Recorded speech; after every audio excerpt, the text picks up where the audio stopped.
ജമ്മുകാശ്മീരിലെ ത്രാലിൽ ഭീകരർക്ക് നേരെ വീണ്ടും സൈനിക നടപടി. പഹൽഗാമിൽ കൂട്ടക്കൊല നടത്തിയ ഭീകരരെ സഹായിച്ച ആസിഫ് ഷെയ്ഖ് ഉൾപ്പെടെ 3 ജെയ്ഷെ മുഹമ്മദ് ഭീകരരെ വധിച്ചു. പ്രതിരോധ മന്ത്രി രാജ്നാഥ് സിംഗ് ജമ്മുകാശ്മീരിലെത്തി സ്ഥിതിഗതികൾ വിലയിരുത്തി. അതിർത്തി കടന്നുള്ള ഭീകരത പൊറുക്കില്ലെന്നും പ്രകോപനം തുടർന്നാൽ ശക്തമായി തിരിച്ചടി നൽകുമെന്നും രാജ്നാഥ് സിംഗ് വ്യക്തമാക്കി.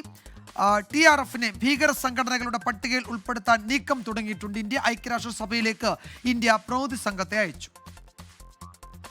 ത്രാലിലെ നാദേറിൽ നടന്ന ഏറ്റുമുട്ടലിലാണ് 3 ജെയ്ഷെ മുഹമ്മദ് ഭീകരവാദികളെ സുരക്ഷാ സേന വധിച്ചത്.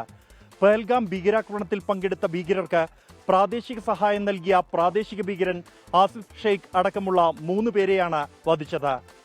വനമേഖലയോട് ചേർന്നുള്ള വീട്ടിൽ ഭീകരർ ഒളിച്ചിരിക്കുന്നതായുള്ള രഹസ്യവിവരത്തിന്റെ അടിസ്ഥാനത്തിൽ പ്രദേശം സുരക്ഷാ സേന വളയുകയായിരുന്നു.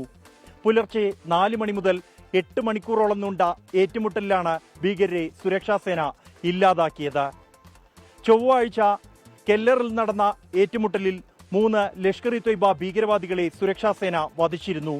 പഹൽഗാം ഭീകരാക്രമണത്തിന് ശേഷം സുരക്ഷാ സേന പുറത്തിറക്കിയ 14 പ്രാദേശിക ഭീകരരുടെ പട്ടികയിൽ ഉൾപ്പെട്ടവരാണ് എല്ലാവരും തന്നെ.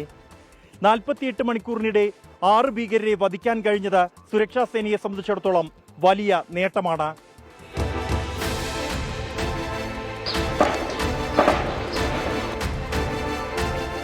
Some body of terrorists which are neutralized is cited.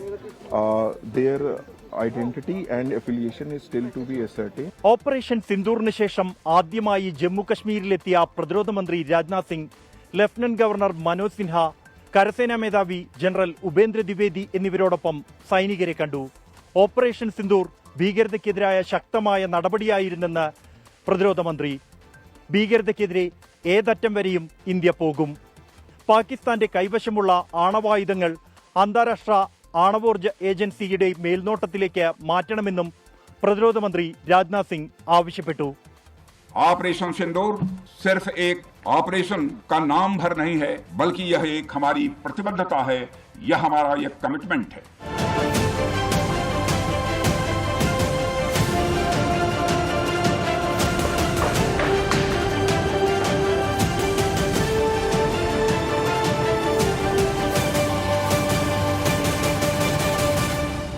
Pahalgam ഭീകരാക്രമണത്തിന് പിന്നിൽ പ്രവർത്തിച്ച ഭീകര സംഘടന ദ റെസിസ്റ്റന്റ് ഫോഴ്സ് അഥവാ TRFനെ ആഗോളതലത്തിൽ നിരോധിക്കാൻ ഇന്ത്യ നടപടികൾ ആരംഭിച്ചു. ഇതിന്റെ ഭാഗമായി ഐക്യരാഷ്ട്രസഭ രക്ഷാസമിതിക്ക് ഇന്ത്യ പുതിയ തെളിവുകൾ സമർപ്പിക്കും. പാകിസ്ഥാൻ കേന്ദ്രീകരിച്ച് പ്രവർത്തിക്കുന്ന ഭീകര സംഘടന ലഷ്കർ ഇ തൊയ്ബയുമായി ബന്ധപ്പെട്ട TRFനെ ആഗോള ഭീകരവാദ പട്ടികയിൽ ഉൾപ്പെടുത്താനാണ് ഇന്ത്യയുടെ ശ്രമം. അതിർത്തി കടന്നുള്ള TRFന്റെ ഭീകരവാദം സംബന്ധിച്ച് നേരത്തെ 2 തവണ ഇന്ത്യ ഐക്യരാഷ്ട്രസഭ രക്ഷാസമിതിക്ക് തെളിവുകൾ സമർപ്പിച്ചിരുന്നു. ത്രാലിൽ നിന്നും ജോഗേഷ് സിംഗിനൊപ്പം ബൽറാം നെടുങ്ങാടി, 24.